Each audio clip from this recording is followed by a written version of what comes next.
दोस्तों, चाहे रामायण हो या महाभारत, ये दोनों ऐसे ग्रंथ हैं जिनके बारे में जितना ज्यादा जानकारी इकट्ठी की जाए उतनी कम है, क्योंकि ये इतने बड़े ग्रंथ है कि इसमें हर एक पात्र से जुड़ी एक कथा है। ऐसे में आज के इस वीडियो में हम लोग जानने का प्रयास करेंगे कि राम और लक्ष्मण सीता जब तीनों वनवास गए थे तब उर्मिला ने 14 बरस तक क्या किया था। चलिए जानते हैं। दोस्तों, जिन्होंने रामायण देखी है या जिन्हें रामायण के बारे में पता है, उन्हें उर्मिला के बारे में भी पता होगा, लेकिन फिर भी अगर नहीं पता तो आपको बताएंगे। दोस्तों, पौराणिक कथाओं के अनुसार मिथिला के राजा जनक और रानी सुनयना की पुत्री उर्मिला नाग लक्ष्मी का अवतार थी। उनकी 2 संतानें भी थीं, अंगद और चंद्रकेतु। रामचंद्र, सीता और लक्ष्मण के वनवास जाते समय उर्मिला भी अपने पति के साथ जाना चाहती थी, लेकिन लक्ष्मण ने मना कर दिया। कहा कि वृद्ध माता पिता की देखभाल करना ही उनका कर्तव्य है। इस कारण से 14 साल उर्मिला को पति से अलग अकेले काटने पड़ी ढे। लेकिन उर्मिला ने इन 14 वर्षों तक क्या किया, अगर आप जानते हैं तो कमेंट में अपने विचार जरूर पेश कीजिएगा।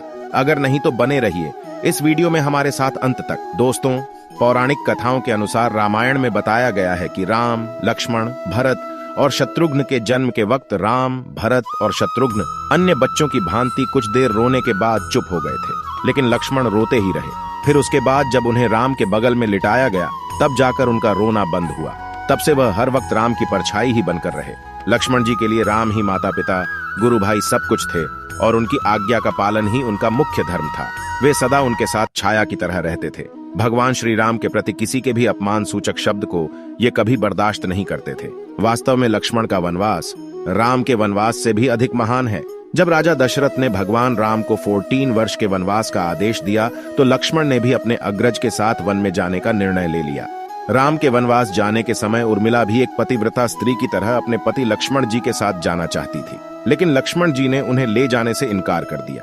उर्मिला ने बहुत मिन्नतें की। वह अपने पति की सेवा करना चाहती हैं, पति के हर दुख सुख की साथी बनना चाहती हैं, पर लक्ष्मण जी ने कर्तव्य और धर्म की दुहाई देकर देवी उर्मिला को वन जाने से रोक दिया। लक्ष्मण के मुताबिक, मैं अपने भ्राता राम और भाभी सीता की सेवा करने के लिए जा रहा हूँ। मैं नहीं चाहता कि मेरी सेवा में कोई भी कमी रह जाए। लक्ष्मण ने उर्मिला से यह कहकर इनकार कर दिया कि अयोध्या के राजा को और माताओं को उनकी आवश्यकता है। उर्मिला के लिए बहुत कठिन समय था।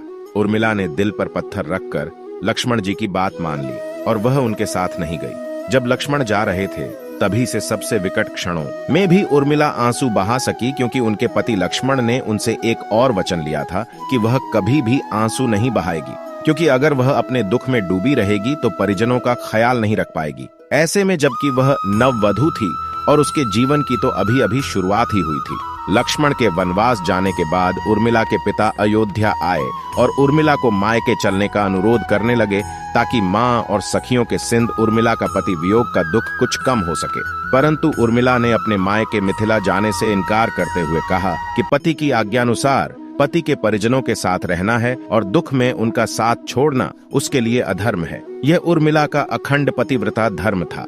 वन में जब राम और सीता अपनी कुटिया में विश्राम कर रहे थे तो लक्ष्मण प्रहरी के रूप में कुटिया के बाहर पहरा दे रहे थे। तभी रात में उनके समक्ष निद्रा देवी प्रकट हुई। तब लक्ष्मण ने निद्रा देवी से वरदान मांगा कि उन्हें 14 वर्षों के लिए निद्रा से मुक्त कर दें। निद्रा देवी ने लक्ष्मण को वरदान दे दिया, लेकिन साथ में यह भी शर्त रखी कि उनके हिस्से की निद्रा को किसी न किसी को लेना पड़ेगा। जब लक्ष्मण ने निद्रा देवी से निवेदन किया कि उनके हिस्से की निद्रा उनकी पत्नी उर्मिला को दे दी जाए, कहा जाता है कि निद्रा देवी के इस वरदान के कारण ही उर्मिला 14 वर्षों तक सोती ही रही थी और लक्ष्मण जी जागते रहे थे। कहते हैं, वनवास से अयोध्या लौटने के बाद जब राम का राज्याभिषेक हो रहा था तो उस समारोह में उर्मिला भी थी, लेकिन वह नींद की अवस्था में ही थी। यह देखकर लक्ष्मण उनके ऊपर जोर जोर से हंसने लगे। यह देखकर वहां मौजूद सभी लोग दंग रह गए थे। तब लक्ष्मण ने बताया कि उर्मिला अभी नींद में है, जब मैं उबासी लूंगा तभी उर्मिला की नींद टूटेगी। यह सुनकर सब लोग हंसने लगे और उर्मिला आहत होकर वहां से चली गई। रामायण के एक रोचक किस्से में यह भी बताया गया है कि जब लक्ष्मण जी वन से आए और पत्नी के कक्ष में गए तो उन्हें देखकर पत्नी भयभीत हो गई और पहचानने से इनकार कर दिया। इसकी वजह यह 14 साल तक उर्मिला सोती रही थी और इतने दिनों लक्ष्मण जी को उन्होंने देखा भी नहीं था। रावण के वध के बाद श्री राम, सीता और लक्ष्मण वापस अयोध्या लौट आए और वहां प्रभु श्री राम के राज तिलक की तैयारी होने लगी। उस समय लक्ष्मण जोर जोर से हंसने लगे। तब लक्ष्मण से इस हंसी का कारण पूछा तो उन्होंने जो कहा कि सारी उम्र उन्होंने इस घड़ी का इंतजार किया था कि मैं अब श्री राम का राज तिलक होते हुए देखूंगा, लेकिन अब उन्होंने निद्रा देवी को दिया गया वचन पूरा करना है जो उन्होंने वनवास जाने से पहले दिया था। दरअसल निद्रा देवी से उन्होंने कहा था कि वह 14 वर्ष उन्हें परेशान नहीं करेंगी और उनकी पत्नी उर्मिला उनके स्थान पर सोएगी। निद्रा देवी ने उनकी यह बात एक शर्त पर मानी थी कि जैसे ही वह अयोध्या लौटेंगी उर्मिला की नींद टूट जाएगी और उन्हें सोना होगा। लक्ष्मण इस बात पर हंस रहे थे कि अब उन्हें सोना होगा और वह राम का राज तिलक नहीं देख पाएंगे। उनके स्थान पर उर्मिला ने यह रस्म देखी थी। लक्ष्मण की उर्मिला से अंगद और चंद्रकेतु नाम के 2 पुत्र हुए थे तथा सोमदत्त नाम के पुत्र उत्पन्न हुए। अंगद ने अंगदपुरी तथा चंद्रकेतु ने चंद्रकांतापुरी की स्थापना की थी। दोस्तों, उर्मिला के पतिव्रता का बल एक अन्य कथा के अनुसार लक्ष्मण जी की विजय का मुख्य कारण बना। मेघनाद के वध के बाद उनका सर श्री राम जी के युद्ध शिविर पर रखा हुआ था।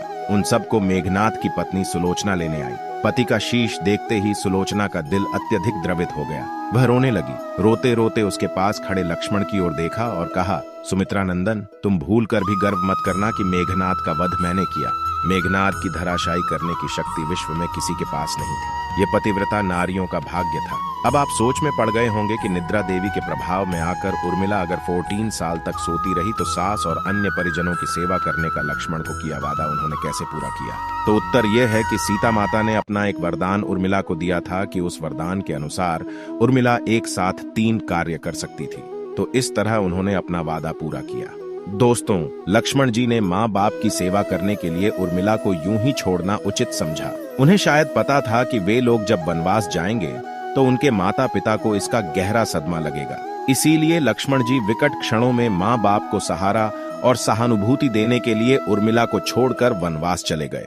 कुछ पौराणिक मान्यताओं के मुताबिक माना यह जाता है कि उर्मिला के नाजुक कंधों पर लक्ष्मण जी बहुत बड़ा दायित्व डालकर चले गए। किसी भी स्त्री के लिए विवाह उसके संपूर्ण होने की निशानी होती है। वैवाहिक जीवन के वह अनमोल पल, वह जीवन सरिता जो कोई भी नववधू अपने पति के साथ गुजारती है या गुजारना पसंद करती है, शायद वह पल उर्मिला के नसीब में नहीं थे। इस दुनिया की कोई भी नववधू अपने पति से कुछ समय के लिए दूर नहीं रह सकती। देवी उर्मिला अपने पति से 1 नहीं, 2 नहीं, बल्कि पूरे 14 साल अलग रहीं। भला किसी नवविवाहित स्त्री के लिए इससे बड़ा त्याग और समर्पण क्या हो सकता है। इसीलिए इतने सारे त्याग, बलिदान और कष्ट सहने के बावजूद भी वचनों में बंधी देवी उर्मिला रामायण में नेपथ्य में रही। उर्मिला ने जो सहा, शायद आज की कोई स्त्री ऐसा कर पाए। इसीलिए वर्तमान की दृष्टि से देखें तो उर्मिला रामायण की सबसे अतुलनीय और पवित्र पत्नी के साथ साथ त्याग, बलिदान और समर्पण की देवी है। आज की पीढ़ी के लिए उर्मिला का व्यक्तित्व सबसे ज्यादा सम्मानीय और पूजनीय होना चाहिए। ऐसे में दोस्तों, आज की वीडियो में बस इतना ही। मैं उम्मीद करता हूं कि यह वीडियो आपको अच्छी लगी होगी। अगर हाँ तो इस वीडियो को लाइक करें, शेयर करें और चैनल को सब्सक्राइब करके बेल आइकन को प्रेस करें ताकि आने वाली नई वीडियोस की अपडेट आपको मिलती रहे। जल्द ही मुलाकात होगी एक नई वीडियो में नई जानकारी के साथ। तब तक के लिए दीजिए इजाजत। आपका बहुत बहुत धन्यवाद।